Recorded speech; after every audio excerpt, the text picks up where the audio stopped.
Good evening. Happy Sunday, I guess. How is everybody doing? Who is here? Leave a comment if you're here. I am kind of tired tonight, but luckily I've got Britton and Trevor to join me, and they can be entertaining instead of me. Okay. Good afternoon or evening, depending where you're at. Indeed, it is evening. Daniel's here. Daniel's always here. I appreciate it, Daniel. It's nice having some regulars in the pub. Although most of the people who turn up tend to be here almost every week. Like Jeroen. You know what that means. Yes, church. No, not church. Colton. Good evening, or probably afternoon where you are. I don't know where you are. But I tend to be one of the very few booktube people who's in Europe. There aren't. How was your week, Matt? Lazy. I'm still between jobs, and mostly what I've been doing is reading a lot and playing Dragon's Dogma 2. What's the crack, Rogue? Good to see you. Morton is here. Herr Jurgensen. Yeah, I had a very lazy week. Didn't really do much. Had to remind myself to actually leave the flat every now and then. What about you guys? How were your weeks? I had a pretty good one. Yeah. You posted an interesting video, which I appreciated. Yeah, I did. Yeah. A lot of people really like that one. Yeah, it's...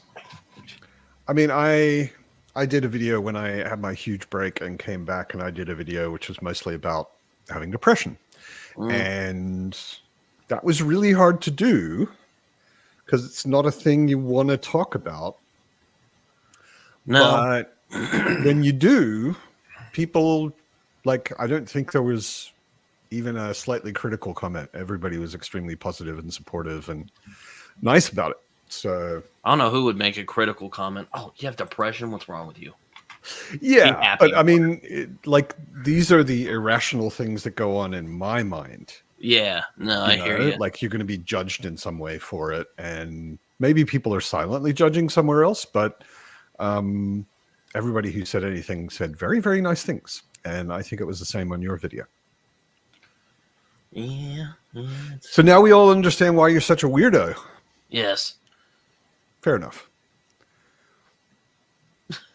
Exactly, Evie.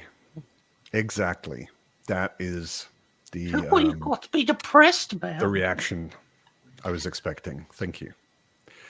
Colton's reading Malazan. Which book are you on? Oh, Fitz in the background. Yeah, I've been talking a lot to Darko, who is reading the first book, and Trevor, who is now, I think, on the third book. You're muted, Trevor.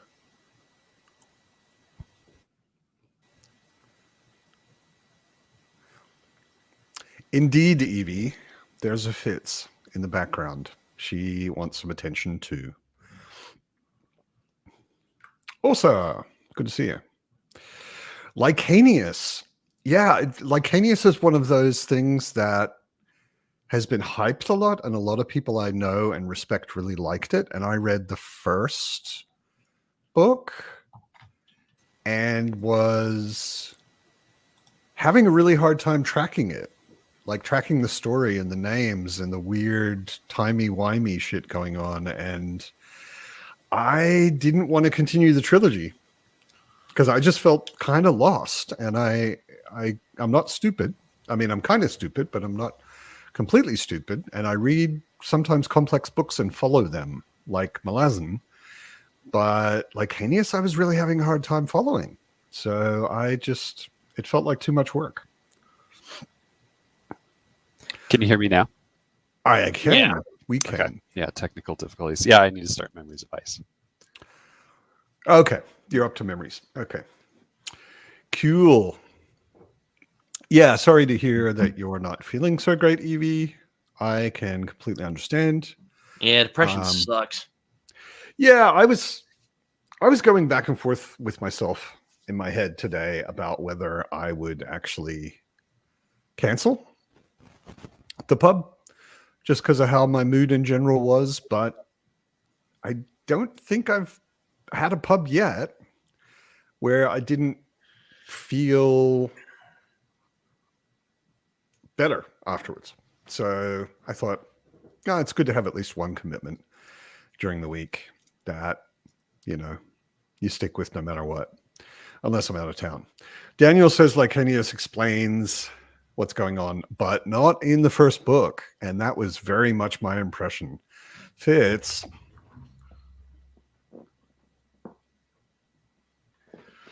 has this, I guess it's a typical cat thing. She loves to sit on books and then flip the corners. My cat was sitting on my doing books. it right now. I'm like, I guess you find it really comfortable. You've been doing it the last couple nights. If I put a book down anywhere, she will jump up and sit on it and then start going flip, flip, flip, flip on the corner. It's hilarious. It's also a square. My cats love squares. Oh, look at that. A wild Dan has appeared. Dan the man. Hey, doing, how brother? are you? Can you guys hear me? Yes. Yeah. Speaking of Malazan, I watched a little bit of your conversation the other night before I had to hop off because it got spoilery. Yeah, I was redoing Memories of Ice, right? Mm-hmm.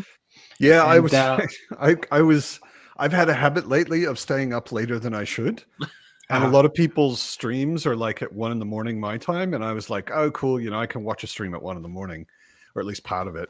And then I looked at yours and I was like, this stream in the last 6 months, probably that I would most like to see live. And it's at 3 a.m, which is a bit too far for me. So I'll watch the replay. Yeah, we went over everything about memories. I mean, God, so much goes on in that one book. We were going over everything that occurred in it, and it just made me think. So, you're reading Sun Eater, correct? I am on Matt? Ash as a Man, yeah. Ashes of And Man. I'm very close to the end. So Awesome. So when I was big stuff kind of, is yeah. So there are major incidences. Hey, Kat. Hi. But there's just so much packed into Memories of Ice. I couldn't fathom how many different scenes, things that occurred throughout that book. There's so many. And then when I think back on some certain things that happened in Sun Eater, it's not as dense. I mean, though I'm not, taking away from Sun Eater in the slightest. No, but it is an easier to read, correct, quicker yeah. to read sort of page turner Mhm. kind of thing. A lot happens, but it's not nearly as deep and complex as Malazan. Correct. Mm-hmm. Lycanius was a decent trilogy. Excellent second book. Okay. Yeah. Yeah, I don't know. If I read through a whole book that is not, a philosophy textbook or something, and at the end I'm not sure what's going on, and I'm not sure who the characters are, and I'm not sure what exactly is going on with the plot, then either I'm having a really bad reading week or two, or the author is either due to lack of skill or intentional obfuscation is not making things clear. And that just wasn't fun. I didn't really enjoy it. I felt like a bit of a struggle. There were bits and pieces in it that I liked, but yeah, I had a hard time. Had a hard time with Lycanius. The first one anyway, The Shadow of What Was Lost. Yeah, I wanted to comment on that, Evie. Draw me like one of your French girls, Dan. You were Lounging. Was I doing a good pose? You know? Totally. That I can see that. Yeah, I'm kind of in the bed here, so Okay, that's what I thought actually. This isn't my typical spot, and I'm sure if my wife figures out that I'm here doing this on the bed, she's going to be a bit pissed. But I'll take the punishment when it comes. We won't tell her. All right, thanks. All right. Jerome is getting Demon in White. Cool. Demon in White was Demon in White was. I said somewhere, I think on the Discord, that every book gets better than the previous one, but that was right after I finished Kingdoms of Death, which was like a super epic gut punch. And thinking about it now, I think Demon in White was better for me. But Kingdoms of Death is just very different. There is some hard stuff in it, and there's a lot of sort of sad and suffering stuff in it, but it's also just epic as hell. Hello, Josh. Welcome. You're welcome to join us on screen if you want, Josh. Just look in my channel on the Fireside, and there's a link there. But it's also fine if you're in the chat. Oh wow, that's quite a combination. Yeah. Sun Eater and Realm of the Odalings, or 20 Man specifically. Hey, not 20 Man. And is that first person?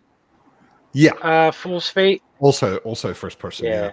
That's a lot of listening to one person the entire time. Yeah. You know. Mm-hmm.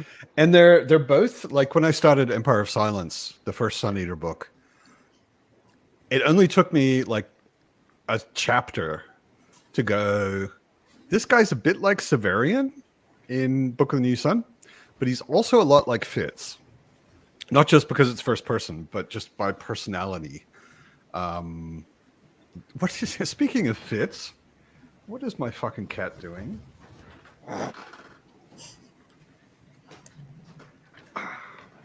Mine's just taking up my bed right here. That's Mario. What are you doing? What are you doing? Fucking cat. She's cute, but she's trouble. I was saying on the Discord. She's like one of those like werecats, you know? Yeah, she's. I mean, Maine Coons are funny. It was funny actually. I recently visited a friend with a cat, and his cat is a normal cat. And the first thing I said to him is, "What's wrong with her ears?" He was like, "What do you mean?" I was like, "They're so small." He's like, "Matt, your cat's ears are 3 times the size they should be. All cats' ears are the size of my cat's ears." I was like, "Oh, okay, yeah. I guess I've gotten used to these huge things with tufts on top." Yeah, my wife's aunt has 2 Maine Coons, and when we visit, just picking them up compared to our 3 cats, it's unreal. It's so different. Yeah, it's actually, I could do a Maine Coon workout, a Fitz workout. I could do like curls with one arm, holding her, and that would actually be a pretty good workout.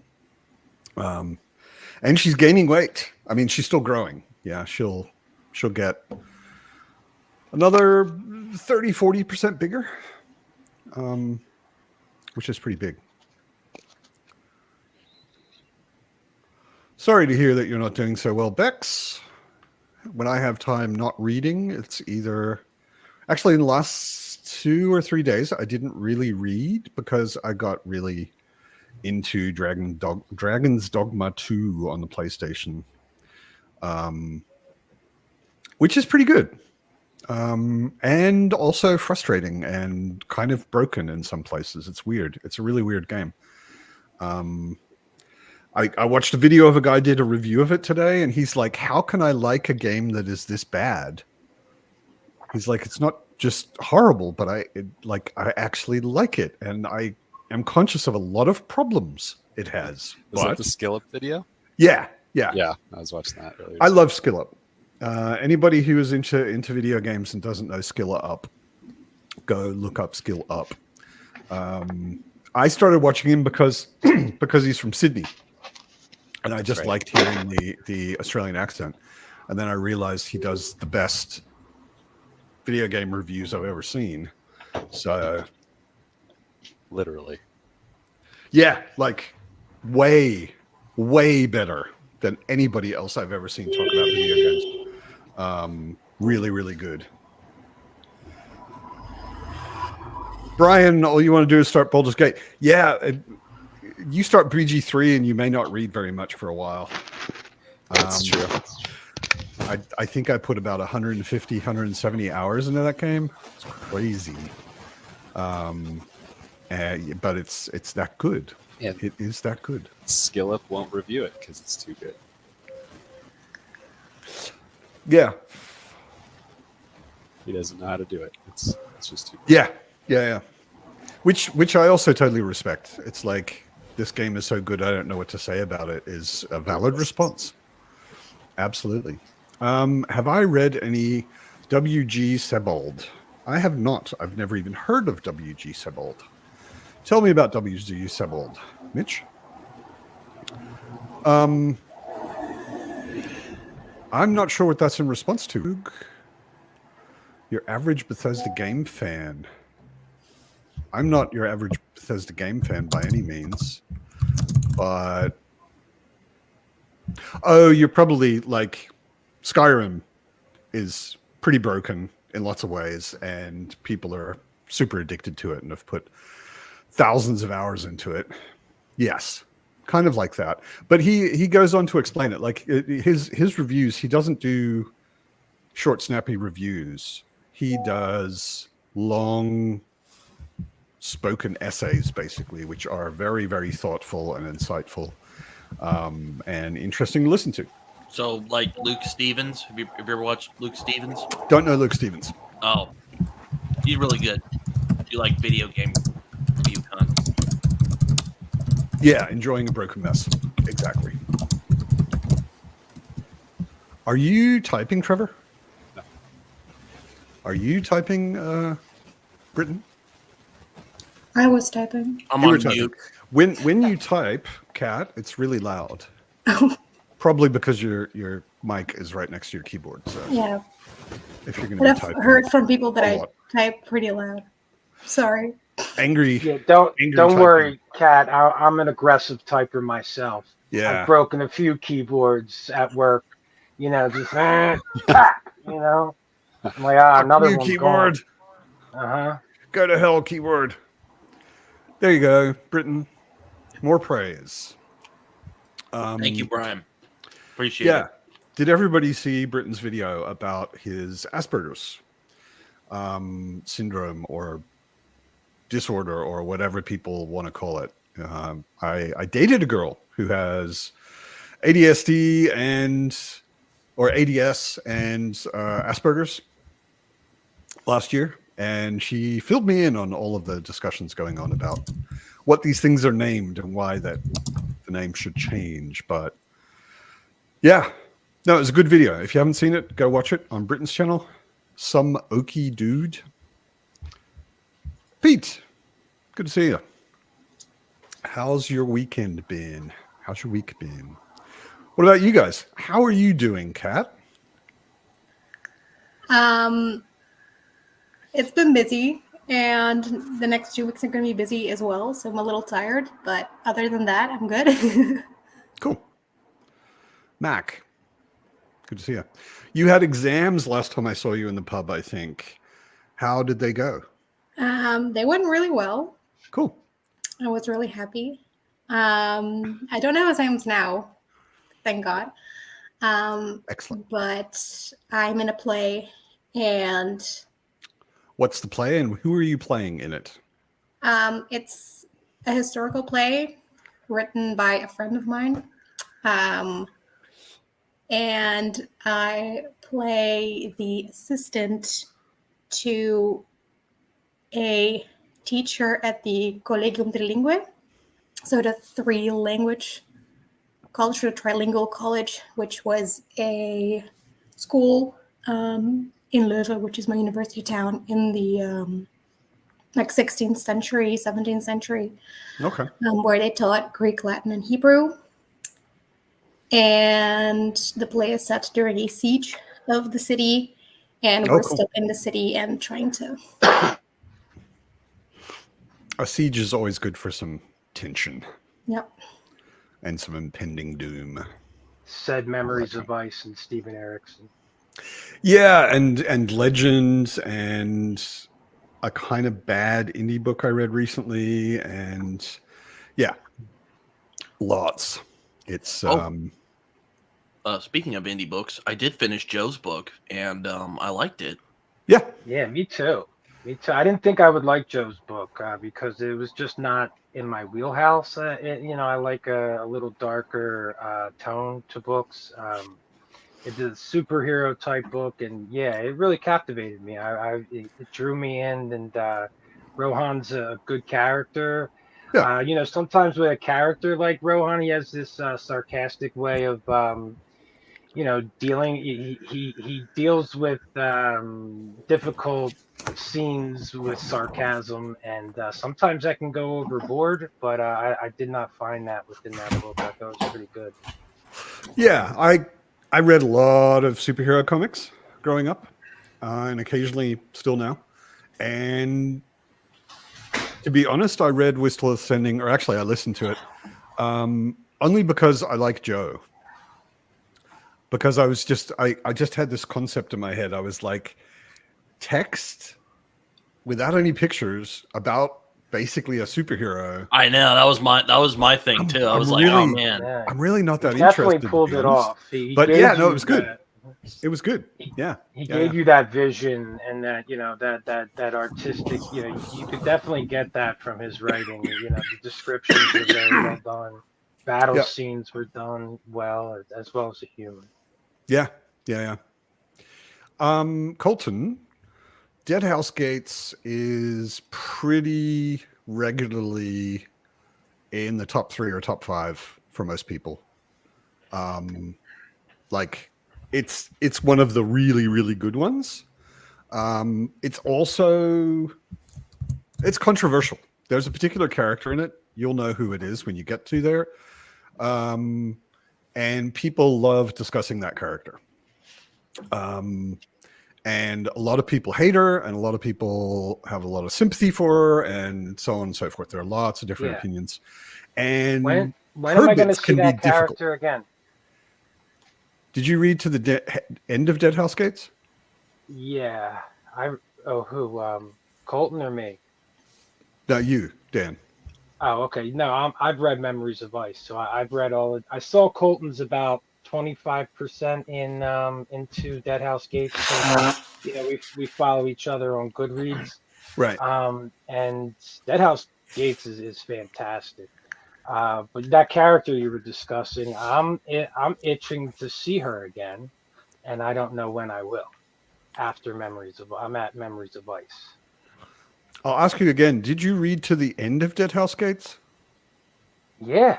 Let's discuss it offline so we don't spoil anything. Okay, cool. All right. I will say I do like some of the names in Malazan, even though I haven't read it yet. Like I think Whiskey Jack's pretty kick-ass name. All of the soldier names. Or Anamander Rake. I used to call him Andromeda Rake because I'm an idiot. But isn't it Anamander Rake? Am I right on Anamander Rake? Yeah, that's right. Anamander Rake. Uh-huh. I got it. I finally got it. I've assigned Darko the task of deciding what sneakers Anamander Rake wears.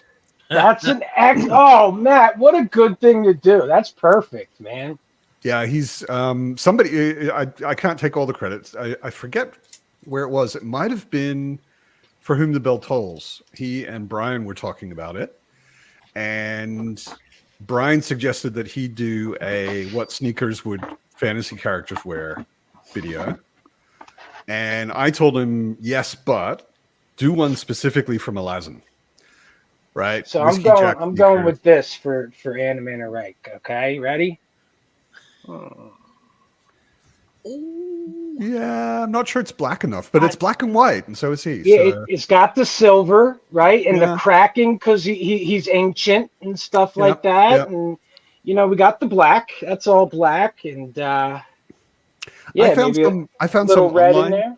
I found some online and I sent them to Darko, and they were like low tops, but black suede with a dragon embroidered on the outside, on the side. Ooh, I like sort of up and down. Silver, that would have been a dragon embroidered. They were gold, silver? But maybe there's an option to get the silver as well. That would be cool. Mm-hmm. Rogue, if you haven't found an indie book you like yet, read The Bloodstones by Tori Tekken. Also read The Way of Edan. I thought that was and The Way of Edan. Exactly. I mean, I even had a chat with Philip about it. It was a lot of fun. Yeah. I think both of those are as good, not as good as Malazan, but as good as a lot of mainstream traditional published fantasy. Absolutely. Or they do not need to be embarrassed at all.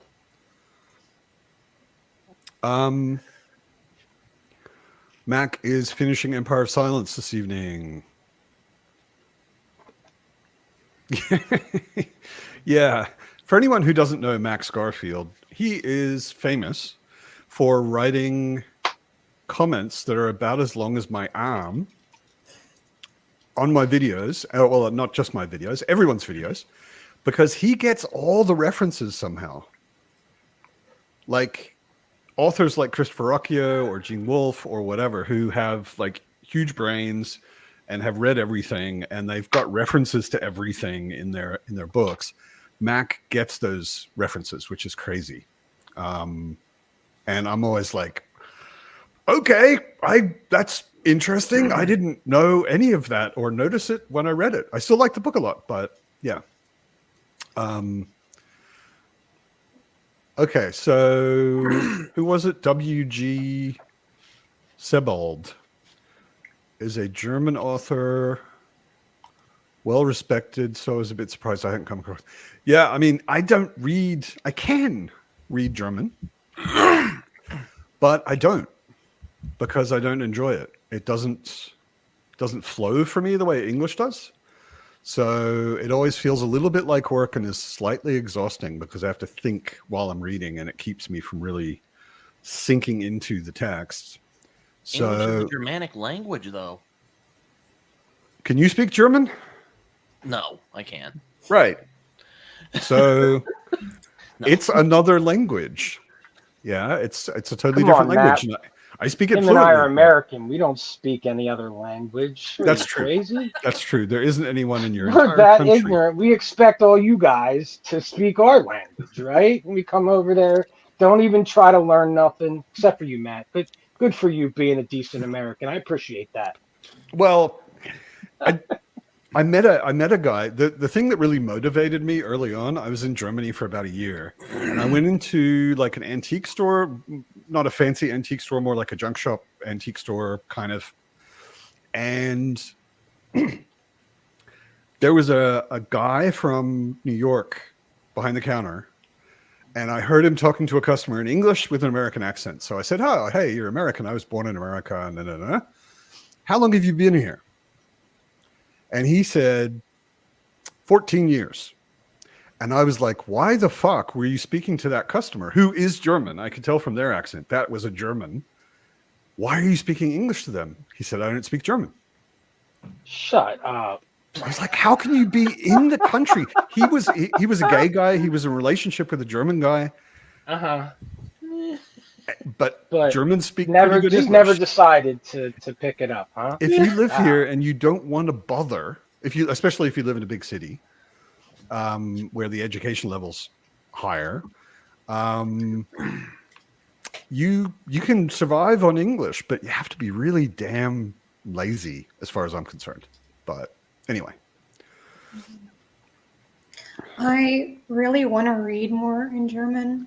Or like just read in German, period. But I'm scared because I know German, but my German's not that good. Yeah, I mean, my spoken German is not perfect, but it's fluent, right?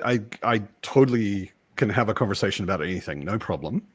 And I can read German as well, but it's like every now and then I bump into a word where I'm like, not sure exactly what that means. Maybe I should look it up. And it's just slow, and I'm translating in my head the whole time, kind of, and I don't know. I mean, I got to the point. They say that when you learn another language, when you get to the point that you have a dream in that language, is when it's really sunk in. And I've done that. Like, I have dreams in German sometimes, or at least someone's in a dream speaking German to me, you know. But it's like, if I'm reading English, I don't even notice the words anymore. You know, it just flows, and it's pictures and story and sounds and stuff in my head.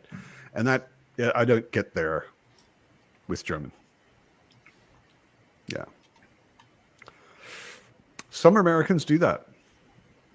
Lived in Africa. I didn't know you lived in Africa, Daniel.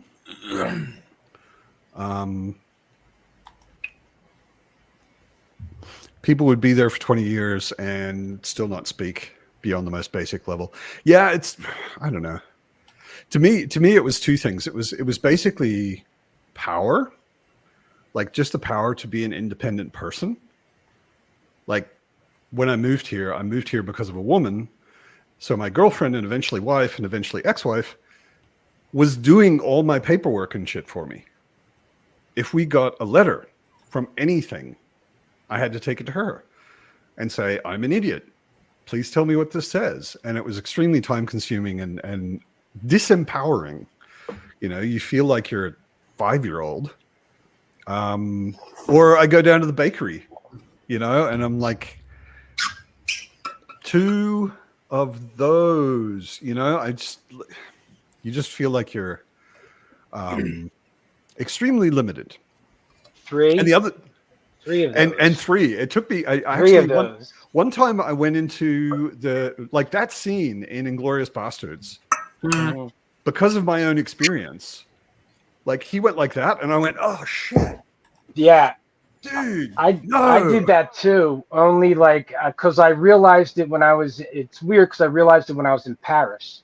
When I went to Paris, and I saw a few people go like that because we took trains to Amsterdam, and I was like, "Is that 3?" So when that happened in the movie, this is 1. I didn't know that. I didn't know that. Okay. 1, 2, 3. That's why it's like that. You know. Ah. They don't do that for 1. They'll usually do that. I went into a bakery once, like really early on, and I was trying to show my girlfriend. I was like, okay, I don't really speak German, but I can do this. You know, I'll go to the bakery and get our breakfast for Saturday morning or whatever. And I went in there and I was like 3, and she put them in a bag, and I wasn't paying attention.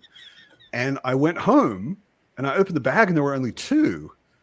And she's like, didn't we say you were going to get 3? I was like, I told her 3. And my girlfriend cracked up.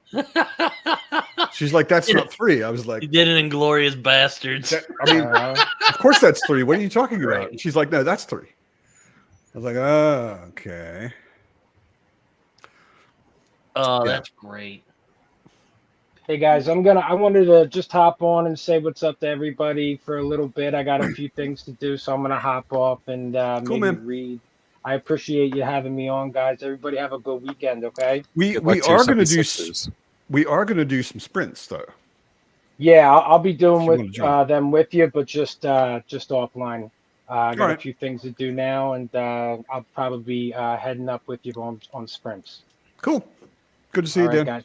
And always a pleasure, Matt. Thanks. Have a good one, guys. Yo. Oh, Matt, hit me up about Dead House Gates later. Yeah. All right. That's not what I wanted. I wanted that one. Jerome. Raph is not deaf. He's blind.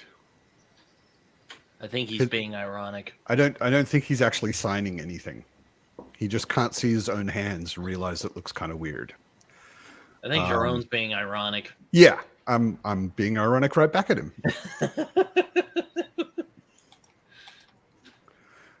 Reading a language you're learning is very good for your language skills. Yeah, actually, when I was learning for about 3 or 4 years, I had a subscription to Das Spiegel, the sort of Time magazine, or much better written than Time magazine and less sensational, but the big journalism magazine in Germany. I had a subscription to that, and I read it every week. laboriously, painfully slowly, but because it's also very well written. Yeah. I practiced my German and I'm still maintaining my German by watching German BookTube.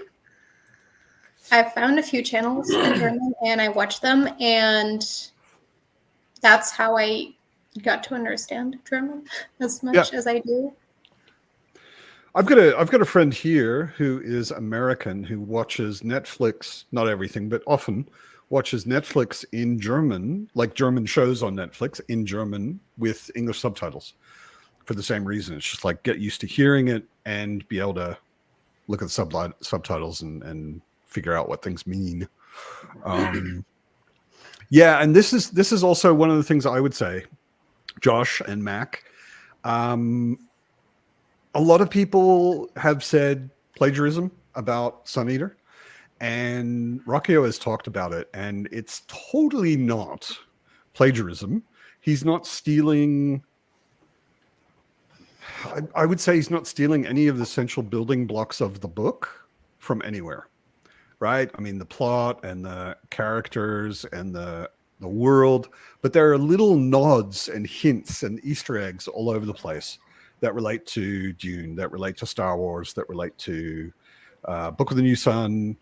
Later, Sun Eater, he hadn't read Book of the New Sun yet, I think.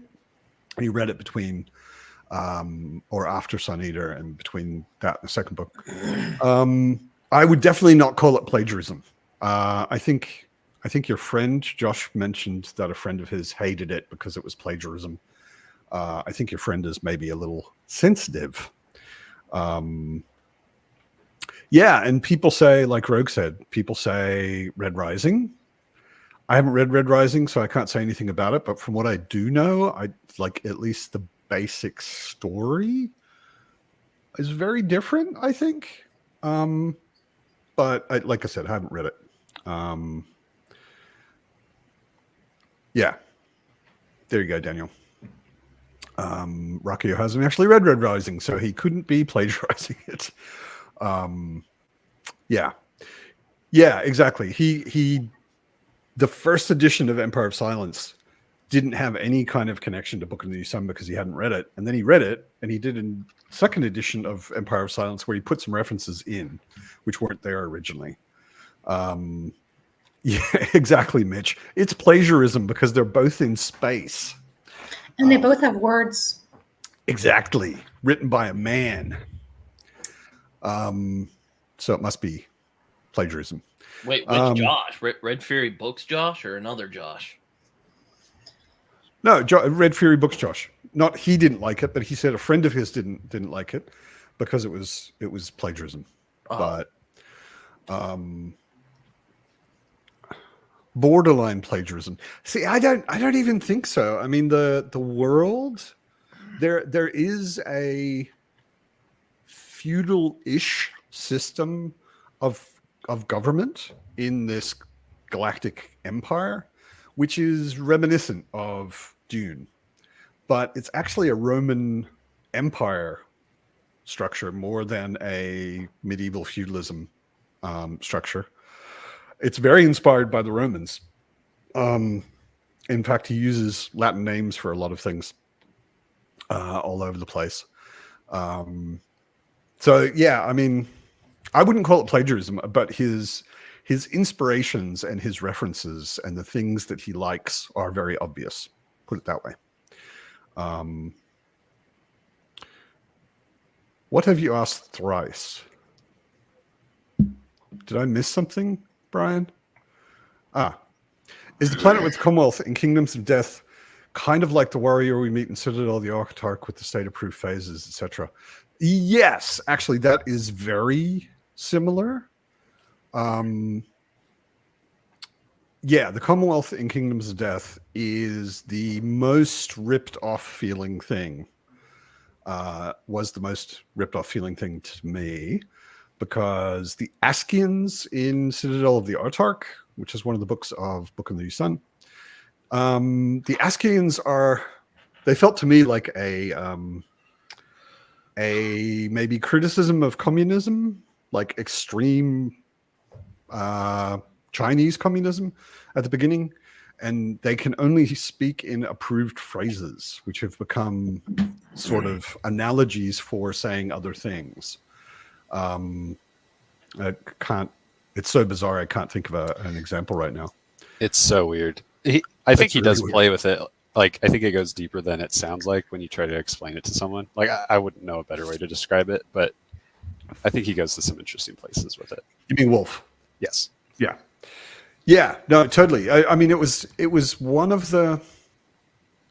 It was the one thing in the Book of the New Sun that I had the hardest time believing could happen in normal human experience. You know, because it's not like, at least with Wolf, it's different with Rocchio, but with Wolf, the Askians speak in like governmentally or culturally approved phrases only. Yeah, not just words, And they are not capable of speaking individual normal words the way we put together sentences. Yeah. They only use these phrases to refer to anything.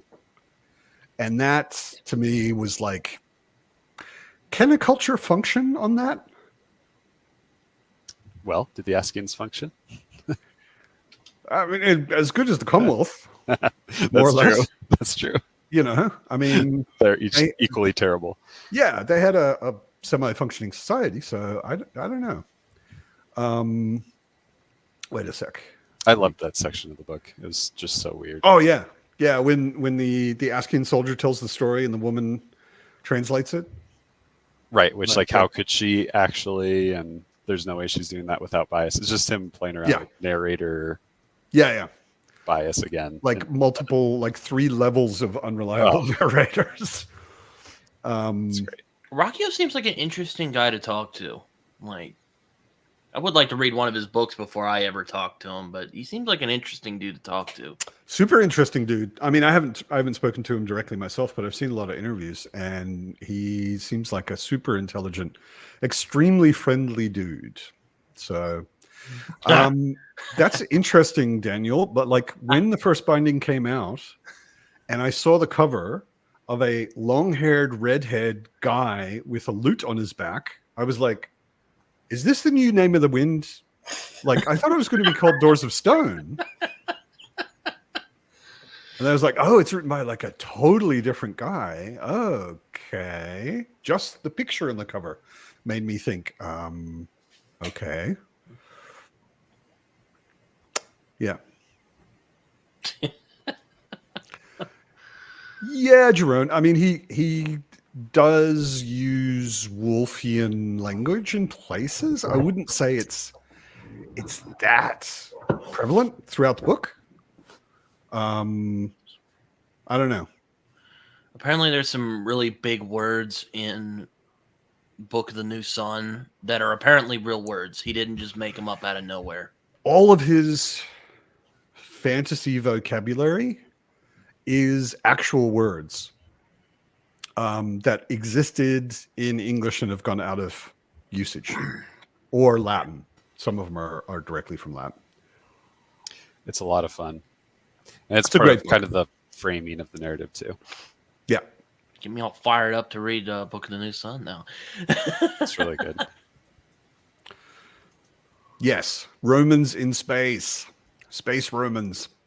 I mean, that's pretty obvious if you just look at the cover, the American cover anyway, of Empire of Silence. It's a Roman gladiator with a lightsaber, basically. So, yeah. Mac is asking cat questions in non-English. Hoots? Like Scarfield? Cat Hoots. Because I speak English and German, I kind of understand Dutch. Like, a little bit. Yeah, Dutch and German are quite. They're pretty close, yeah. Yeah. When I was in Amsterdam, I could read signs, without too much trouble. But listening to people, the Dutch pronunciation is so different than the way Germans pronounce things. It's very hard for me to follow it. That reminds me, I'm gonna start watching Shogun soon because well, for one, for my job, but also I've been meaning to check it out. So, and it looks Shogun is so good. It looks oh really my good. God, it's so good. So far, I've when I went away to that gaming weekend, the guy next to me, we were drinking beers late in the evening, and the guy next to me said, "Oh, have you been watching Shogun?" And I said, "Oh my God, it's so good." And he just stared at me. And I was like, "Don't tell me the only person on the planet who doesn't like that show." And he was like, "Yeah, I'm too much of a book fan. He's read the book like 5 times, and it just, I guess, expected things that aren't there or something." What's the First Bindings author's name? Verdi? I think it's Verdi is his last name. It's like R.R. Verdi or Verdi or yeah. something. Yeah, because if you're a fantasy author, you have to have R.R. in your name. J.R.R. Tolkien, George R.R. Martin. Just do away with the first name and just have R.R. Verdi. Yeah, R.R. Verdi. I follow him on Twitter, and there have been people who've been pretty vocal about dude, Rothfuss already wrote that book, and he maintains that he's not doing that. Which, like I said, I only know the cover, and just the cover to me was like, whoop whoop whoop. This is Quoth. So I don't know. Matt R.R. Books. Also good. Yeah. Although Matt with 2 T's, please.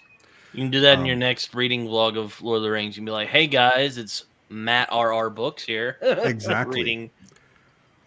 I wonder, I keep wondering whether Gurm actually had an RR in his name, or if he just changed his name or took his pen name with an RR just to be fantasy author roots. Ronnie. Okay. Yeah. Ronnie Verdi. Yeah. Yeah. RR. I would put RR on my book too if my name was Ronnie. Actually, I'd probably change my name, or at least tell people to call me Ron. I have a friend who's writing. Well, actually, it's based on the D&D campaign that I was in with him, and his fucking, oh my God, I hate his fucking pen name. Sounds like a fucking Italian grandma. I'm telling you. I'm telling you. I'm gonna interview him. I told him, I'm like, "Hey, if I interview you on my channel, I'm gonna make fun of your pen name relentlessly." What is it? Okay, that's fine. It's TM Vanucci. For anyone who's TM Vanucci. I know. I'm like, dude, your actual name's fine. He's like, yeah, I don't want people tracking me down. And I'm like, you know what? Fine. Some authors have experienced strange things That's with their true. fans. So there's authors who've done strange things to their fans. Or true. People who don't like their books. I should know. Also. Anyway, should we maybe have a sprint? I am really close to the end of Ashes of Man. Whoops. Which I'm not close enough to finish it tonight, but I want to read more. Why don't we do a sprint until 20 past the hour? I'll put up a banner. What are all of you 3 fine people reading? I'm reading Use of Weapons, a 3rd culture book. Yes, culture. And loving it. Yeah, culture is awesome. Ian M. Banks. He died a couple of years ago, unfortunately. So no more culture. What are you reading, Kat? I'm in the middle of a lot of things right now. But I think for the sprint, I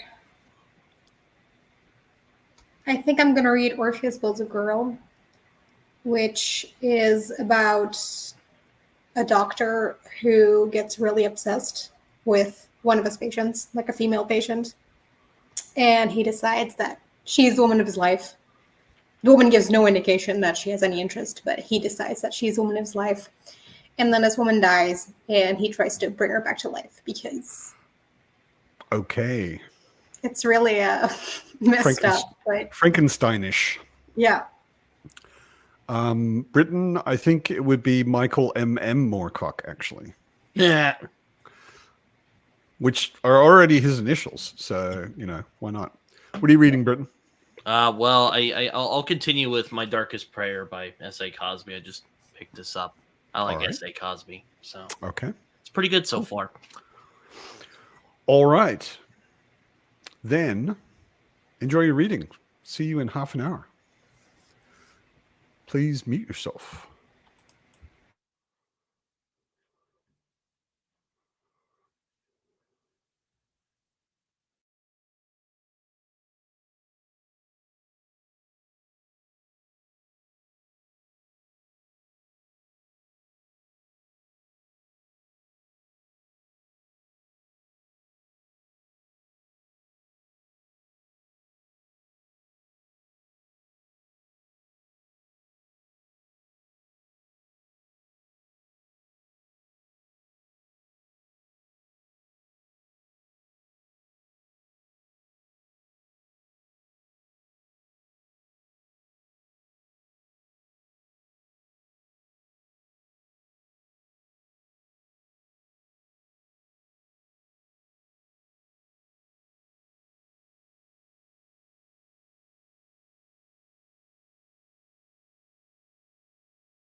Hello, everybody.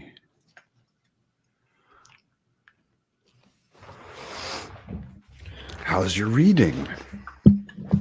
Oh, it was pretty good. Nice thing about this book I'm reading so far, it's a pretty quick read.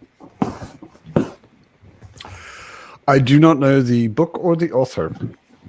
Fair enough. What kind of book is it? Well, it's a crime novel. Cool. Yeah. I haven't read much crime, but what I've read I like. And I really like crime and cop TV shows, so I should probably read some crime fiction.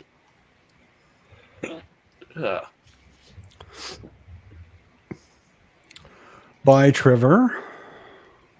That was a while ago. I'm sure he's long gone. Yeah. I can only recommend Sun Eater. It's good. I didn't expect. I'd heard from a lot of people that Ruckier's writing was a bit dense. Maybe I just kind of inferred that in my own head because he's a big fan of Herbert, who is kind of dense, and Gene Wolfe, who is also very dense sometimes, and Ruckier's stuff is page turner. It's really like I read 5. I'm almost finished with the 5th book, and I started 3 weeks ago. I mean, I have a lot of time right now, so. But it's not there. There's some philosophical stuff in it, but it's pretty light. It's more like provocation to make you think, rather than God Emperor of Dune, like pages and pages of philosophical discussion, that kind of thing. Book That Broke the World, Daniel. I have heard of that. I know nothing about it. Is that the sequel to the book that one burned? Ah, that's right. It is. That's what it is. Yes. Brian is also reading Sun Eater, and he says it reads very differently for him. Maybe it's just because I have a lot of time right now and I'm not being interrupted. Yeah, exactly. He's getting distracted easily. I've been doing like 2 hours at a time, just constantly reading and nothing else. And then short break, and then 2 more hours, and just lots and lots of reading lately. So, Dark O, hey, Dark how O's you here. liking Gardens of the Moon, man? I reread that year before last, second read, and really enjoyed it. Enjoyed it more, I think, on the reread than I did on the first read. Not that I didn't enjoy it the first read, but knowing a lot about the world already and knowing the characters already, it felt like settling into a comfy pair of shoes again or something, you know? Brian, you're ruining everything for everyone. It is effing awesome. Yes, it is. And I've read all 10 books, and I would say Gardens of the Moon is probably the second worst one. Not that it's bad, but like I would put it below 8 of the other books. In my very vague in my head ranking. And it's even better after the Esselmont stuff. Yeah, I kind of wish.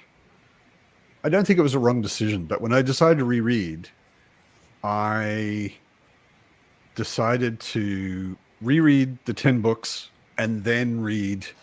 Well, no, I'm reading it in the, what's it called? The ultimate reading order, which was suggested by hardcore Malazan fans on Reddit, I think.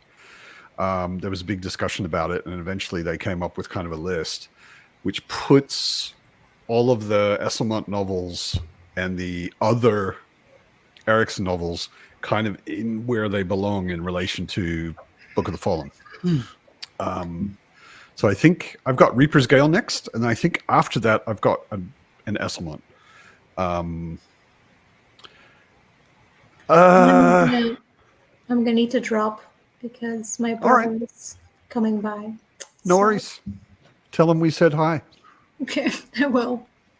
Enjoy Bye. school. See you, Kat. Thanks for coming. Darko, worst in my opinion, Dust of Dreams, I think, would be the one I would probably put at the bottom. It's just got, and this is going to be very different for everybody, although I think a lot of people kind of consider Dust of Dreams one of the lower of the books. It's got a lot of slow stuff happening. It's not exactly a slog, but there are some bits of it that feel quite slow, and there's one particular storyline in it which is about a character or a group of characters that I did not care about and kind of actively disliked. Even though they're kind of meant to be the good guys in the situation they're in, I just was like, I don't care about you. So yeah, Dust of Dreams, I think I would put at the bottom. Rogue says Reaper's Gale, which is funny because I quite liked Reaper's Gale, thought it was pretty awesome. But yeah, like I said, it's going to be different for everybody. Who's the best character though? I don't know about best because that's sort of a qualitative. Well, who's your favorite character, Matt? Exactly. That's a different thing. My favorite character is probably Quick Ben. Because he's the only person I think in the whole series who more than once outwits gods. He's a wizard who is super smart, super secretive, super mysterious, and a lot of trouble. And he's a very, very tough guy. So we're getting lots of different. I think Darko agrees with me. Silchus Ruin is underrated. I don't really. That's what Carlos's new Discord handle's based on. What? Oh, it says Krupp down there, or is that how it's pronounced? Krupp. Yeah, Krupp. Yep. It's like Captain Underpants, the principal. Oh wait, I think that was after your time. When you were a kid, I read those when I was a kid. Silchus Ruin, Ida. Yeah, I never really got into him much. I think Thornall is just trolling by saying Calor is the best character because Calor is evil, the biggest asshole for sure, but best character, no. Krupp, yeah. I mean, I would separate like best serious character and best comic relief character. And actually, I think the best comic relief character is Tehol, or the Tehol and Bug duo. Silchus Ruin is kind of in Carcanos. Quick Ben is in Carcanos. That's interesting. Cool. Hellion. Yeah, it's funny. Rogue. I'm sorry for everybody who hasn't read Malazan Book of the Fallen. This is probably going over your head and boring. So I'll stop shortly. But Hellion, I had a hard time with Hellion. Maybe because I've known some very destructive alcoholics. And a character who is always drunk but is meant to be a comic relief character, it just kind of rubbed me the wrong way. I had a hard time laughing at someone being destructively drunk all the time. I don't know. Casa is a hard guy to love, but everybody does kind of.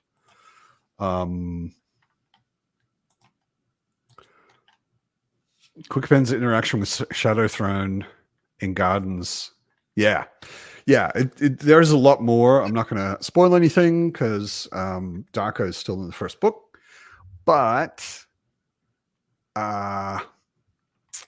Quick Ben, there's a lot more to Quick Ben, which you will learn later. He's pretty cool. Calor is the one true Sailor Moon. Okay. Yeah. When I think Calor, I do not think Sailor Moon. Ida, good luck with that.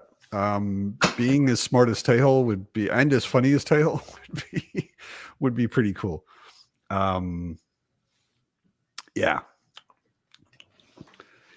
Enough Malazan insider talk. Everybody should read it. It's so good. But I mean, like I said, I've said it before. I think I DNF'd Gardens of the Moon twice before it clicked. Third time I read it and I was like, oh yeah, this is the shit.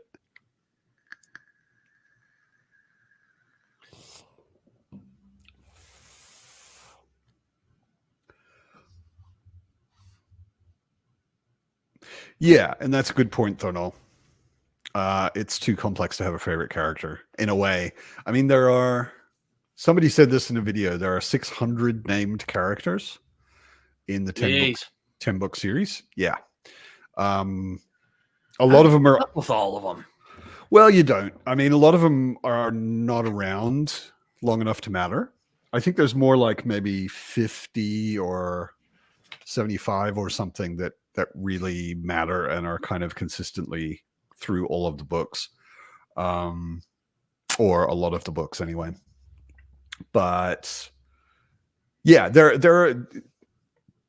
are bits in various books where there are like a whole bunch of soldiers and they all have these nicknames and real names sometimes, and that gets pretty confusing. And so and often it's more about the atmosphere of the soldiers joking and hanging out and fighting together or whatever than it is about individual characters and their stories. So you'll get names thrown at you because there's a group of guys playing dice or something.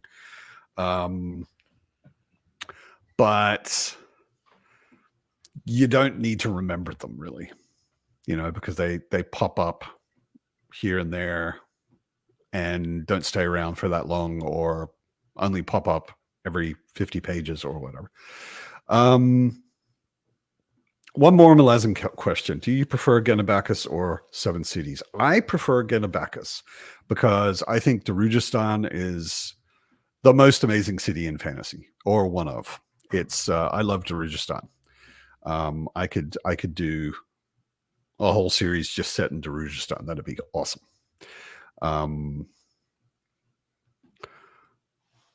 Audible immersive version of 1984. It is dope, apparently. Yeah, 1984 I've read. I usually just call them audio dramas because it's kind of what they are. Like the Sandman audiobook. I'm like, dude, it's just an audio drama. Yeah. But hey, no shade. They're, I heard a little bit of that 1984. I mean, I don't know if Andrew Garfield is miserable enough to be Winston, but what I heard was pretty good. And also, I really like 1984. So I think I've only ever listened to one audio drama, and it was when I was a teenager. I listened to the BBC production of Lord of the Rings, which was actually pretty cool. Just having a different voice, like a different actor, not just a different voice, but a different actor for every single character, was pretty damn cool. Matt, good to see you, Matt. One. Lether is getting slept on. Yeah, Lether. I didn't like Lether. I thought Lether was interesting, for sure, and I think the sort of societal, cultural issues that Lether is kind of pointing out were fascinating and insightful. I don't think I'd want to live there though. Whereas I could totally live in Darujistan. I'd probably get knifed in my first week there, but still. Most of us would probably get knifed if we lived in any fantasy world. Yeah. Yeah. Probably be just chilling out and some dude just stab. Yeah. Navo, good to see you. Oh, you're playing Cyberpunk. The new Cyberpunk, the re-released Cyberpunk, or the old school early 90s or late 80s even Cyberpunk? I know that when the Cyberpunk video game came out, the original guy from the original game, Mike Pondsmith, if I remember correctly, did a new version, which is pretty cool. You mean like the video game that Project CD Red made? Wink, wink. The product, the video game, Cyberpunk 2077, was kind of loosely based on a tabletop role-playing game that came out in the late 80s, early 90s. And they collaborated with the guy who created the old role-playing game. And because of the video game, or sort of in sync with the video game, he created a new version of the game. I must disagree that 1984 is boring AF. I do not think it's boring AF. Indeed, it is not. You are wrong, Ida. Sorry. Cat's back. Hi, I'm back. My brother's visit was a lot shorter than I thought it would be. So okay. I wasn't expecting you back. I wasn't expecting me back either. Right. Cyberpunk Red. Okay, Liam. Hi, Liam. Liam has played Cyberpunk Red, which is the new one. The one that was redone for the video game, or along with the video game, basically.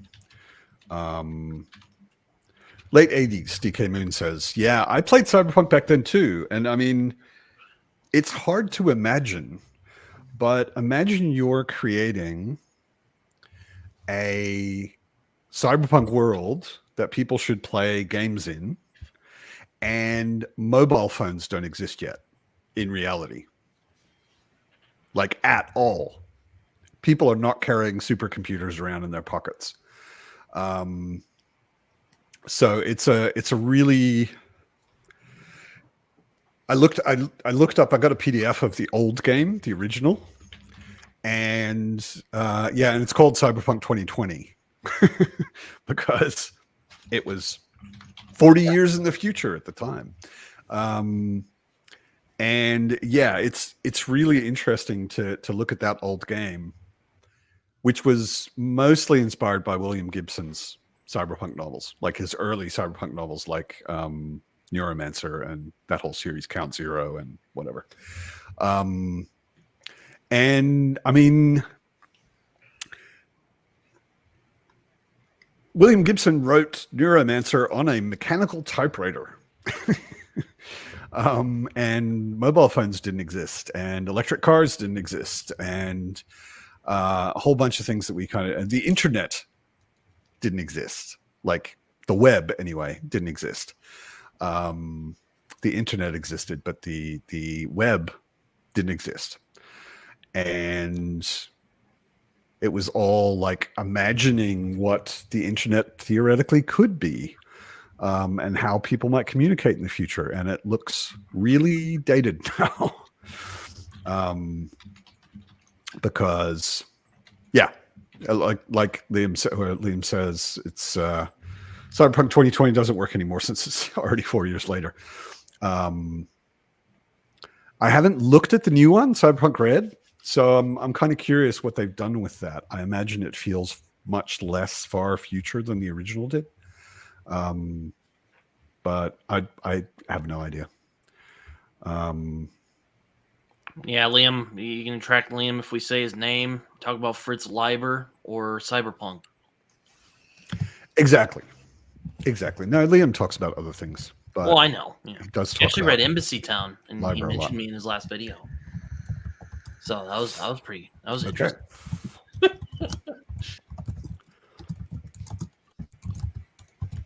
Yeah, Brian, the the video game Cyberpunk 2077 was pretty damn cool.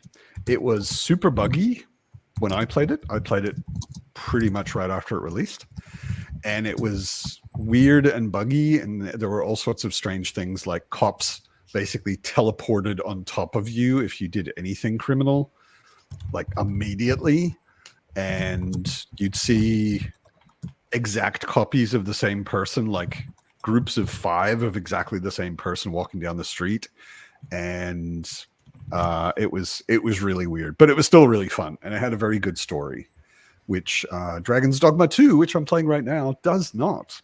The writing in Dragon's Dogma 2 is garbage, and the story is just kind of boring. It's much more an exploration combat kind of game, not really about the story.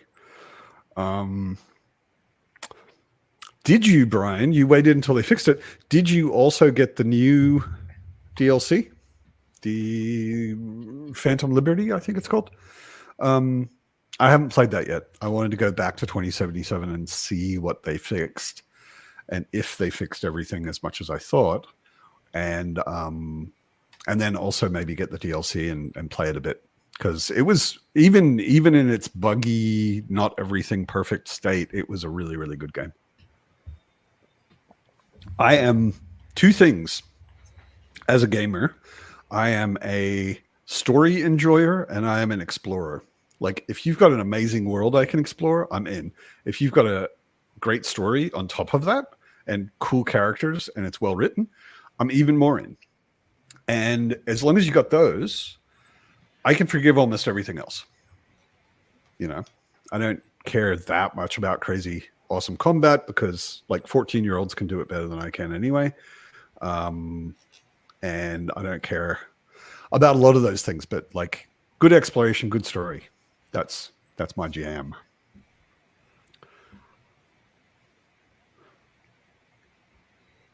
What did you expect from Bethesda, Brian? Good That's story. Interesting, Daniel. I've read 1984. I have not read Brave New World. Fantastic book. But I do totally agree with you. I know a lot. I hear a lot of people saying this is all like 1984. I even have a T-shirt that says "Make Orwell Fiction Again." And no, it's not. That shirt. No, it's not. Because the main thing, the number one point in 1984 was groupthink, and that's not so much like. The government is not enforcing how people must think, you know. I think that it's just like, it feels dystopian, and a lot of people haven't read like 1984, and there's been dystopia. Okay, 1984. I think that's yeah, but there are a lot of dystopian books, and some of them are more like now than 1984. Ida, did I play Elden Ring? I played the fuck out of Elden Ring. I loved Elden Ring. It was so beautiful. The story was almost non-existent, or it was so obscure and arcane that it was almost impossible to know what was going on story-wise. But the exploration was beautiful. It was so amazing to run around in that world. Same, Brian. I was expecting more from the Starfield main story. And I was joking. I'm like, what'd you expect from Bethesda? It was pretty cool. I mean, what I enjoyed in Starfield was exploring planets and building bases, although that was pretty janky. Didn't work very well. And the main story, there were a lot of good side stories, but the main stories were pretty weak, or the main single story was kind of weak. It was good up to a point, and then it was just kind of dropped off. Last of Us, yes, Darko. Last of Us was one of my favorite awesome. Red Dead Redemption 2 as well. The multiplayer was garbage, but oh my god, yeah, that multiplayer was so bad. It was really bad. I played it for like an hour and gave up. But the story in it, if you play through the whole story, it was very good. I thought it was extremely well written, and even managed to be emotional and impactful in a way. Very picky about open world games. Yeah. I mean, I've seen a lot of game studios, do open world games who shouldn't have done open world games because they didn't know what makes open world games work, and they ended up being boring and felt mostly empty and that kind of thing. Dragon's Dogma 2 is a weird mix because the world is pretty big. There's lots of little things to find all over the place, but there isn't much story, which is what I miss. Like, often in good open world games, you go around a corner where you think no one's ever been before, and you bump into somebody and you're like, oh my God, there's a story here. And that is actually really cool. Yes, Liam, we are sprinting. We already sprinted once, and we will probably start again shortly.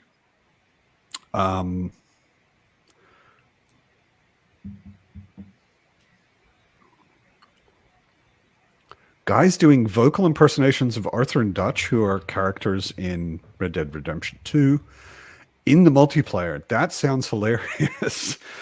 I'd like to see that. Yeah, that sounds hilarious. Ida, you beat Belania. You bet right. I did not. I am not a FromSoft nerd. I would break my thumbs. I'm too old for that shit. And I'm too impatient. Like, any game where the bosses are designed around the idea of you have to try to kill them 78 times before you actually manage. Well, then why'd you play Elden Ring? Because Elden Ring is FromSoft easy mode. First of all, a lot of the bosses are not nearly as hard as previous FromSoft games, and a lot of the bosses are skippable because it's an open world. You can kind of go around certain things that you don't want to deal with, and I just when it got like crazy hard, like beating Millennia, what Edith's talking about, I just I noped out. Not for me.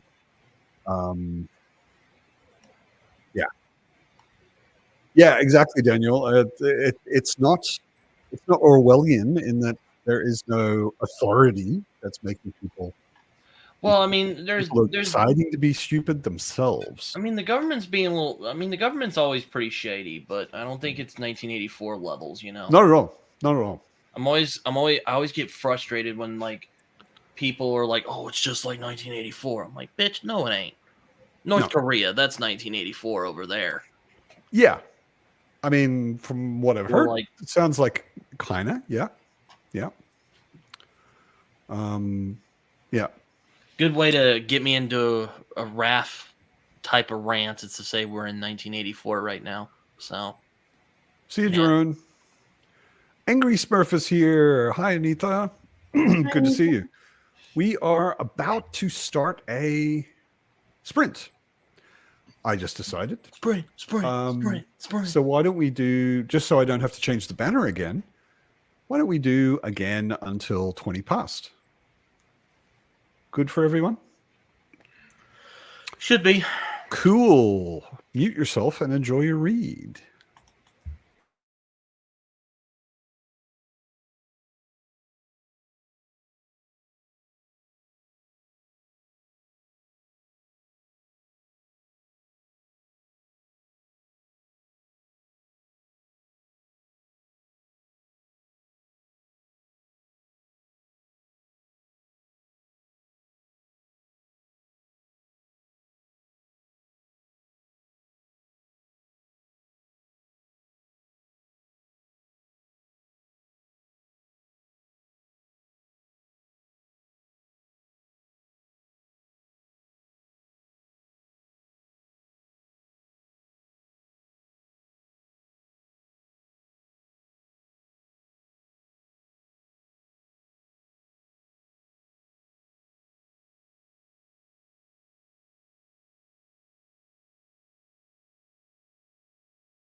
Hello.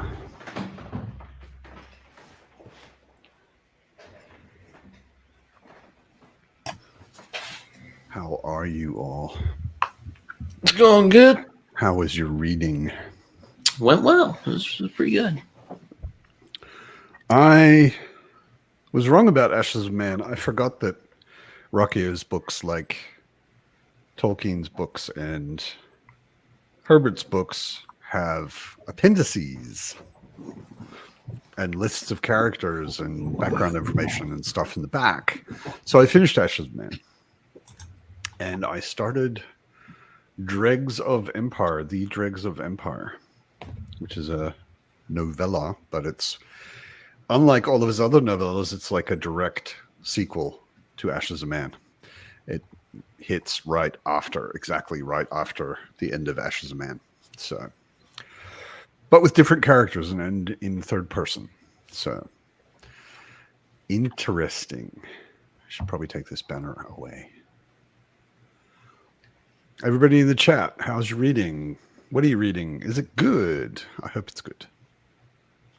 The section I read from Orpheus Will's a Girl was the doctor just info dumping the science behind bringing people back to life.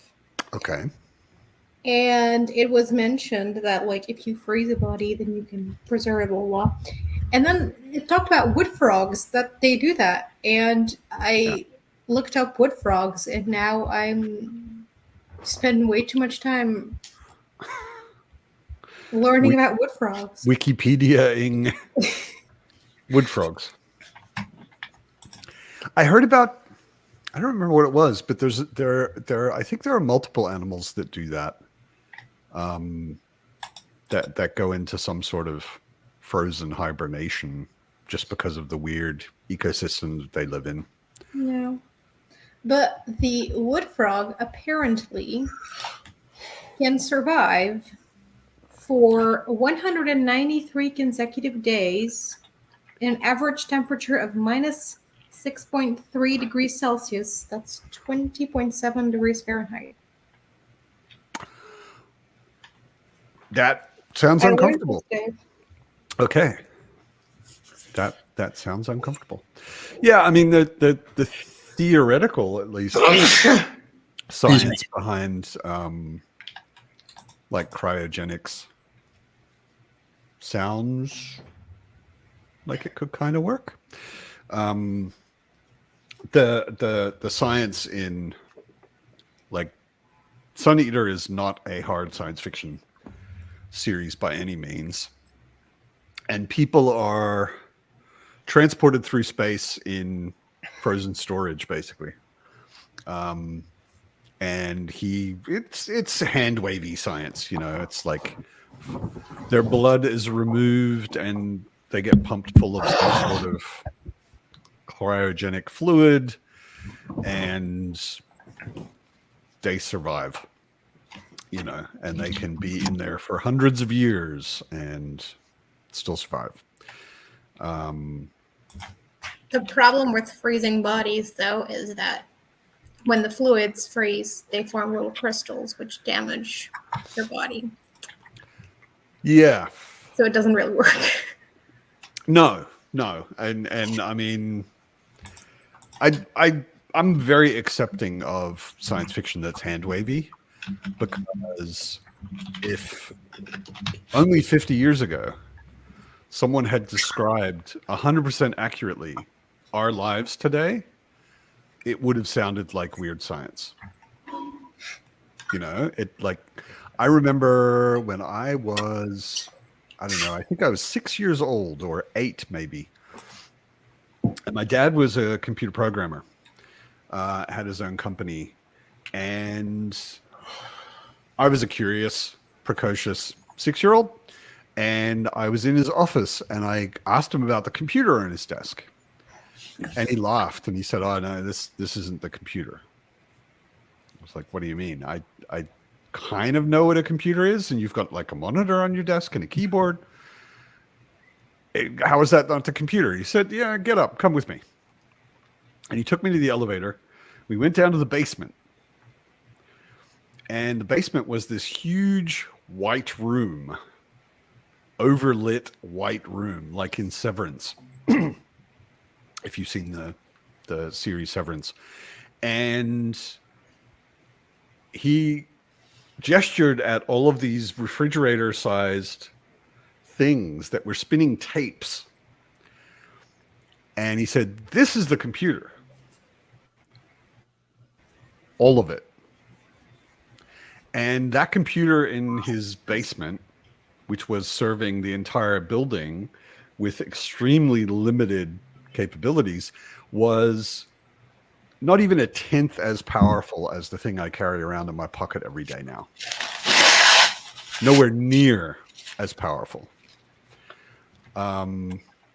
So yeah, and I mean that was about 50 years ago. So yeah, we're living in science fiction, folks. And it's happened within my lifetime. Technology is going so fast now, it's bizarre. For my post-classical Latin literature class, we're reading Utopia by Thomas More. And there is one section where he describes how all the houses have doors that close by themselves. Like you have to pull to open them, but then they fall closed by themselves. And that was like super high-tech, unimaginable. Insanely high-tech. Yeah, and we had that in the 50s. Yeah, no, I mean, like, we can't imagine what science and technology are going to be doing in even 10 years from now. It used to be that 10 years wasn't that big a deal. Like, yeah, I mean, somebody might discover something exciting, but when I was a kid, things didn't change so fast that 10 years made much of a difference. And throughout my life, I've just been seeing it. It's like, okay, now it's 7 years, 5 years, 3 years, 2 years. Excuse me. It's just been speeding up at such an insane rate that all of there isn't any science fiction I read anymore where I think, oh, that's crazy. That'll never happen. Yeah. You know, it's like, I didn't think any of my current day-to-day life would ever happen.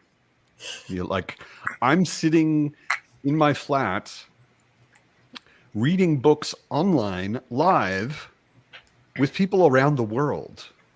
Like, that was totally unimaginable until basically 10 years ago, you know, not even 10 years ago. Got another guest sitting up here. She's decided to settle. I fed her during the sprint, and for the first time ever, she puked most of it back up. And I don't know. I mean, it's possible. It's the only thing that was different, but it doesn't really make any sense. Usually for the evening, because I want her to have a big meal in the evening so that she will let me sleep as late as possible. Otherwise, she wakes me up at like 5 a.m. and insists on food. It took us a while to work that out, and it's been working pretty good. And usually what I do is I dump some dry food in her bowl, and then I put a package of wet food on top of it. And this time, for some reason, I was distracted, and I put the wet food down, and then I put the dry food on top of that. And I didn't think it would matter at all. It's the only time I've ever done that, and it's the only time she's ever puked. So, I don't know.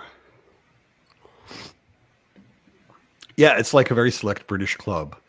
Everyone hangs out in the afternoon and reads their paper in solitude. It was really weird to me. I think when I started getting into BookTube, which was only 2-3 years ago,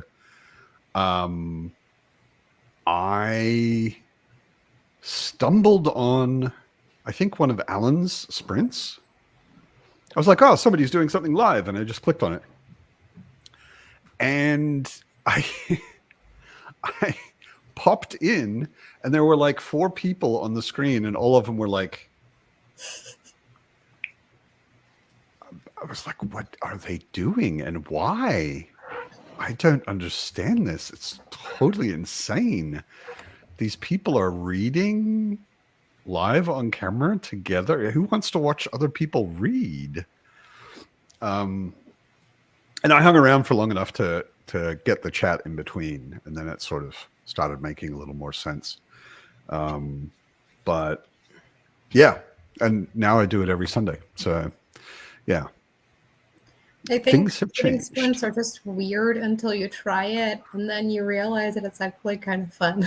Sure, totally.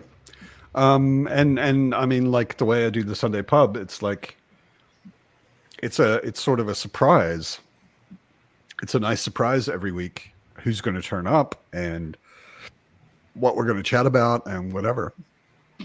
It's nice, you know. It's like a group of friends hanging out. Only we're doing it online and we're watching each other read.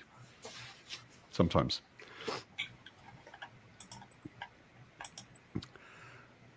Yeah, I don't think we need to do an OnlyFans. That's okay. I mean, the internet, I guess you could argue both ways. Did the internet make people weird, or did it just make it visible that they're weird? I think it's the latter. Yeah, I think well, I mean, I think it's a mix of both, because the ability to put stuff online makes people do weirder things than they might otherwise normally do. But it also emboldens them, you might say. Well, it just, I mean, it can't help. The medium influences the message, like what you're doing. Marshall McLuhan. Has anyone ever read any Marshall McLuhan? That name sounds familiar. He was a media theorist, professor, communications professor, I think, in the 60s.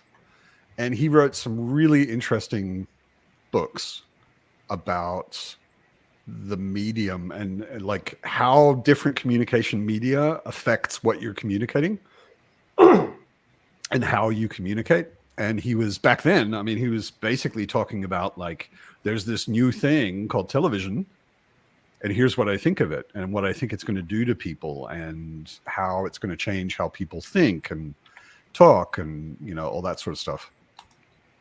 Internet didn't even close to exist, not even the internet, let alone the web. Back when he was writing, I think it was late 50s even, maybe. And I think one of his books is called The Medium is the Message. And it's really interesting stuff. I read it when I was studying design. And like every now and then it's interesting to look at how an academic thinks, because academics think about stuff more deeply and in ways that normal people generally don't ever.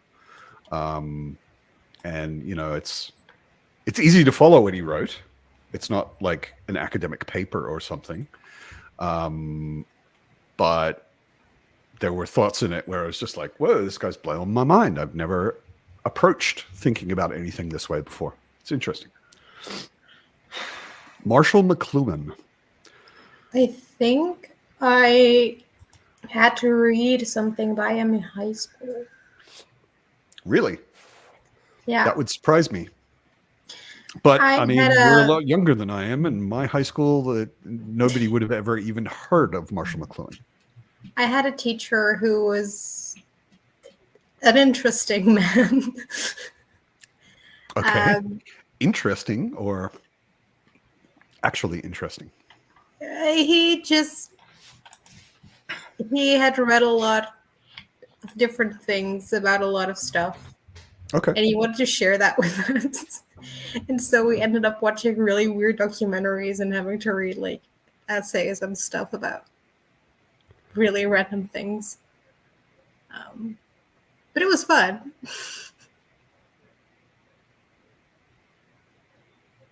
Yeah, I mean, those teachers or professors are the ones you'll remember. Yeah. The ones who didn't do the thing that everybody else did. I think I talked about it last pub or in a previous pub, certainly.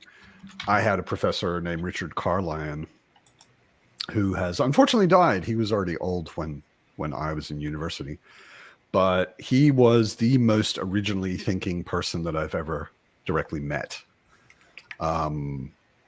He just almost everything he talked about, he was looking at it from a different perspective than everybody else I've ever met. And really thinking about things and experimenting with things. I think I mentioned it on the pub.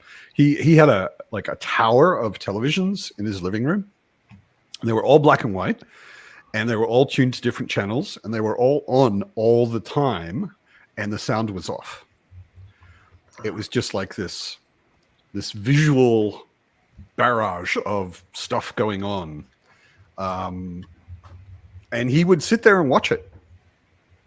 He would watch his tower of black and white silent televisions and just sort of absorb. I mean, it reminded me of the movie with David Bowie, The Man Who Fell to Earth. Oh, it's a fantastic film. There's a scene where he's got a wall of televisions and he's watching all of them at the same time, and they're all on different channels. And Fitz, can you fucking stop it? Let me just get my cat off. I mean, if anyone could convincingly play an alien, it would be David Bowie. I mean, come on. He wasn't playing. David Bowie was an alien. You're going a step further. He just was an alien. All right. Him and his wife, both of them were aliens. I don't know if she's still alive, but yeah. I mean, I've never seen a person anything like David Bowie.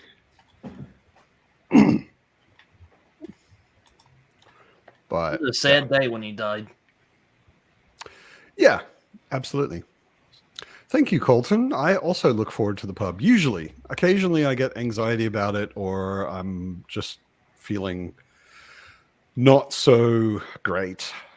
But like I said at the beginning, pub usually makes me feel better, even when I'm not feeling so good. So thank you for coming and being here, Colton. Yeah. Fitz is a pretty cool cat. She's kind of awesome. And yes, she does not like being posed. She does not like being picked up very much. She'll tolerate it for about 30 to 60 seconds before she starts wiggling. And when I hold her face up like that so that you can see it, I think that's probably one of her least favorite things, which is not why I do it. I just like sharing how cute my cat is with everybody else. Yeah, she keeps developing different habits lately. She hasn't maybe fully settled into her routine because she's kind of new-ish in my flat. She started sleeping on top of one of my bookshelves every night. I mean, when I go to bed, she sleeps next to my head. But while I'm watching television or reading or something, she'll sleep up on top of the bookshelf. And if I'm watching television, she will come over and lay on my foot. And specifically come over and do it. And it's always like she's lying somewhere else in the living room.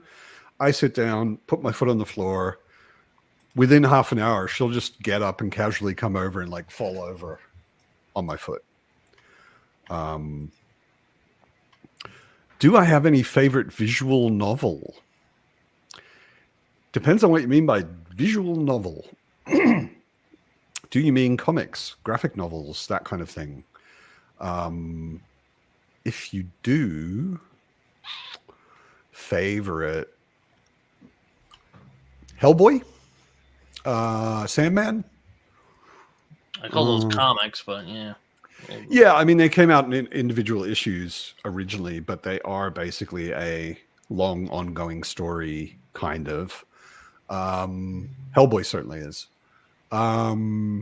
Saga is pretty awesome. I'm just looking at my comics / graphic novel shelf. Grendel, which is probably not very known these days. Hello, Joanna. Joe was getting after me to read Grendel. Grendel is pretty awesome. Grendel is interesting. I mean, for anyone who's read Beowulf, forget it. The name is from Beowulf, but otherwise there isn't much of a connection. The idea of Grendel is, and it's an old one. It was written in the 90s, I think. Okay. Thornall means something totally different.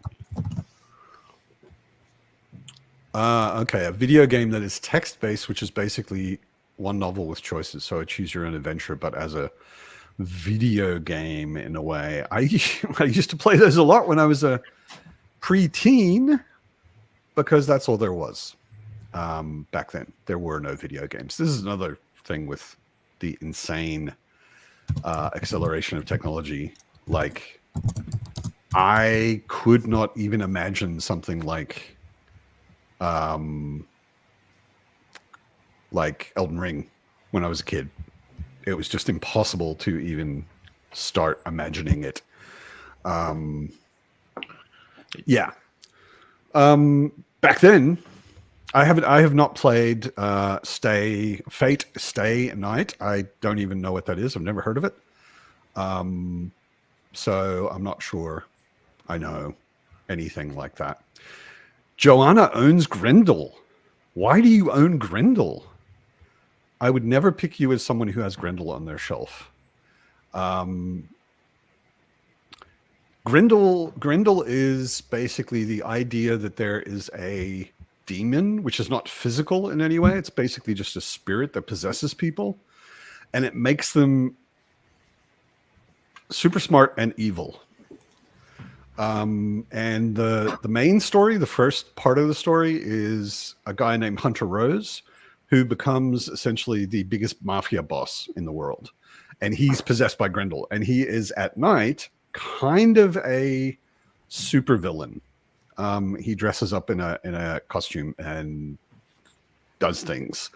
But then the whole Grendel story goes through actually a few thousand years. And it ends up in the far future where there's this super dystopia that is ruled by a tyrant who is also possessed by Grendel. And it has all of these different stories of people who've been possessed by Grendel and did different things. Why not? I didn't pick you for that much of a comic reader, Joanna. And Grendel's really old. Like, I don't know hardly... no, I'm not talking about Grendel by John Gardner. I'm talking about a comic, a graphic novel, by Matt Wagner called Grendel. So, different. You having the book Grendel doesn't surprise me. You having the graphic novel Grendel would surprise me quite a lot. Grendel does not do a play with the Doctor and Baldanders. Book of the New Sun reference for anyone who hasn't read it. I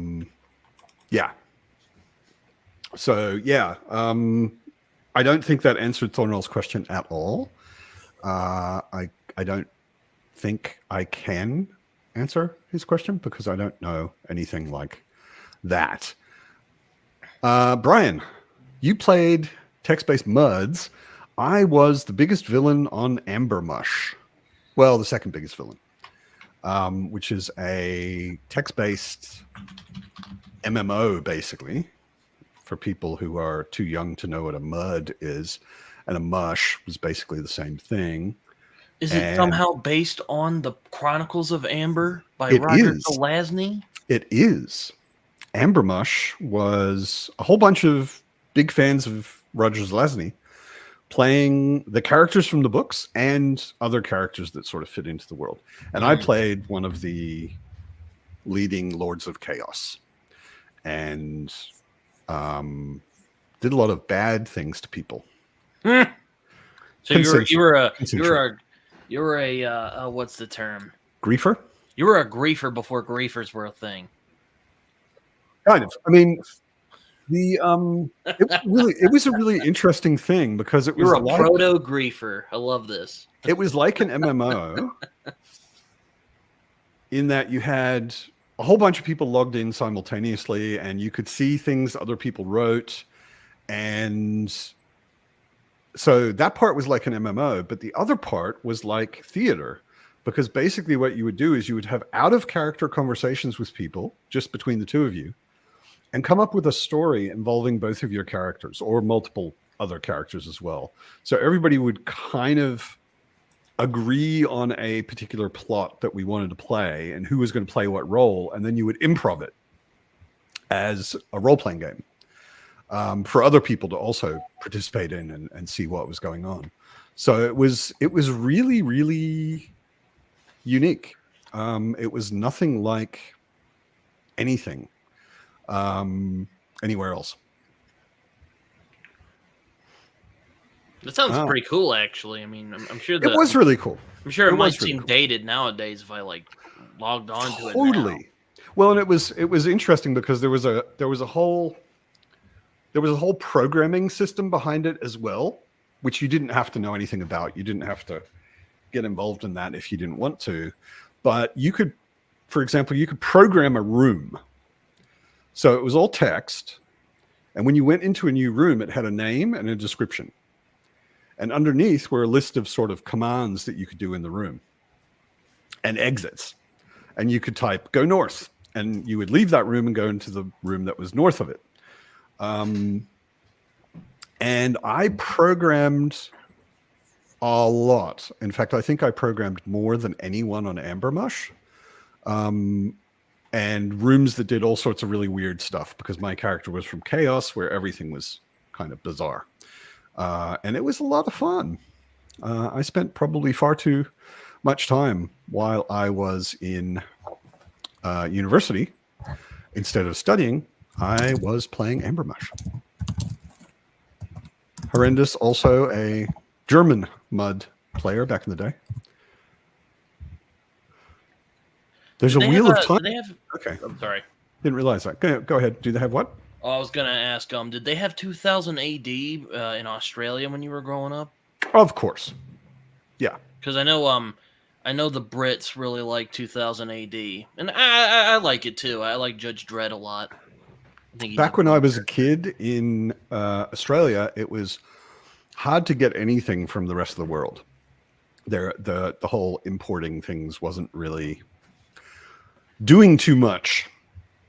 And there was one really cool comic shop called Impact that was in my town, and they had 2000 AD and heavy metal and all of the cool from somewhere else comics and stuff that people couldn't get.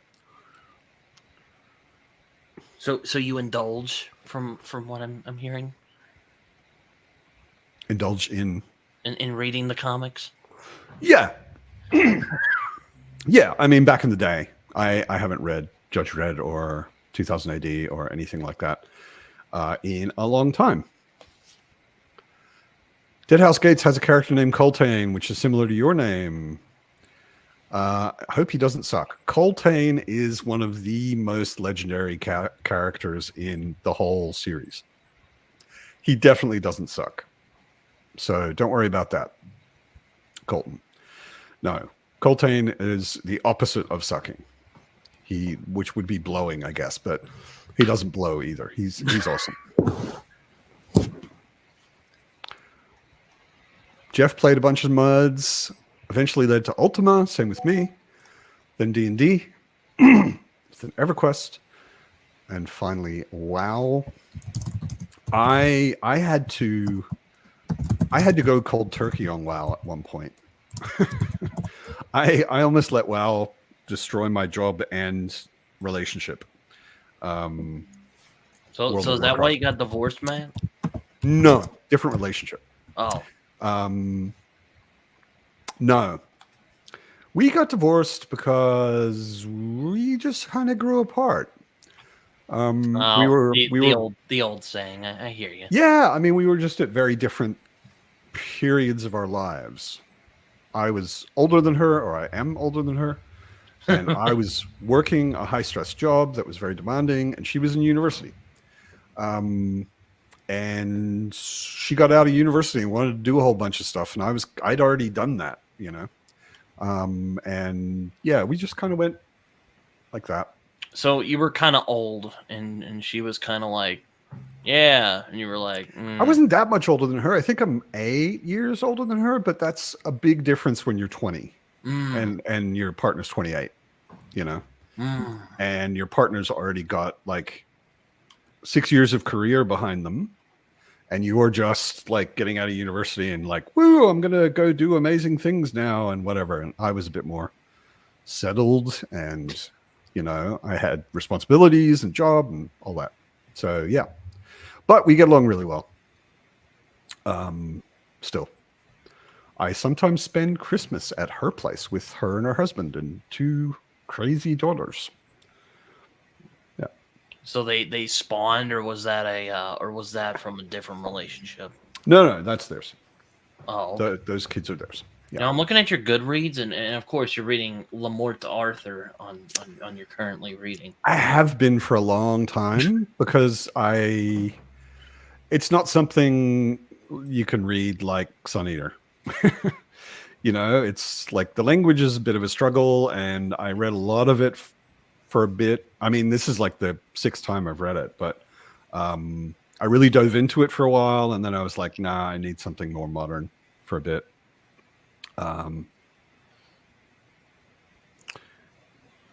Brian was 38 and his girlfriend was 26, but I'm assuming you mean you were married to your bar. Yeah.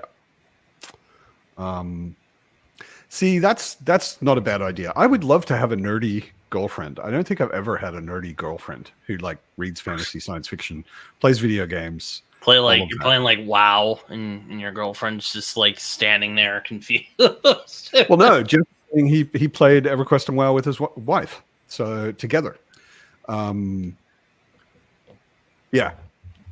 which is cool. I had a girlfriend. My last girlfriend actually enjoyed watching me play some games. It was like television for her. So when I was playing Horizon Zero Dawn, she would just sit there and watch and ask me questions and say, "Hey, why don't you go over there? Check that thing out. Did you see that?" You know, which was fun. But yeah.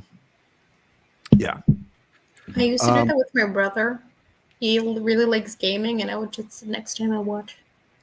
Yeah, I mean, if it's a good game, like visually interesting game, then you know it's interesting.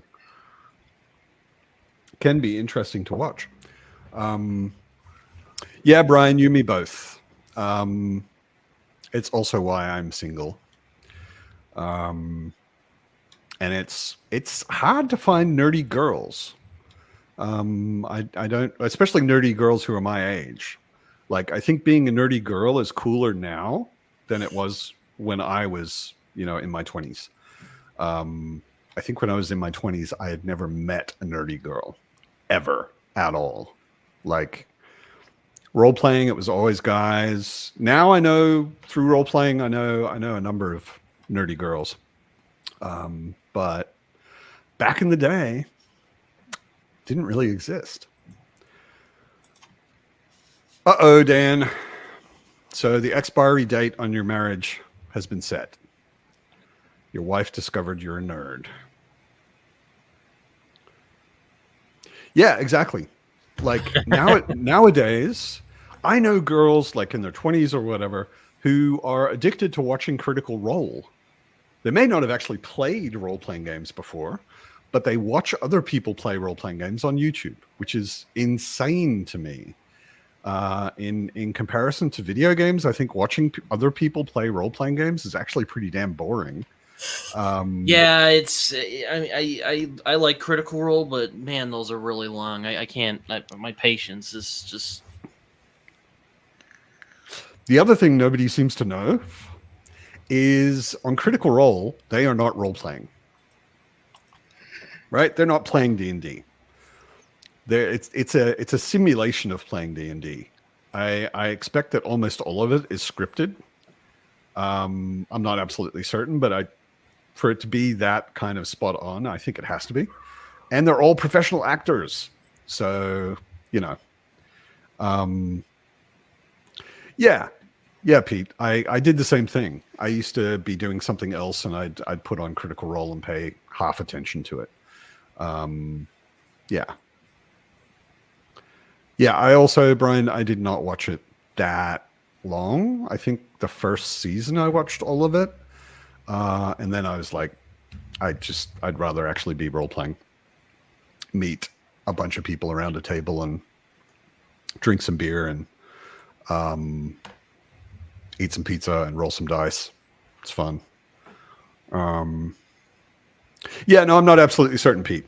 It might not be scripted, but I don't know.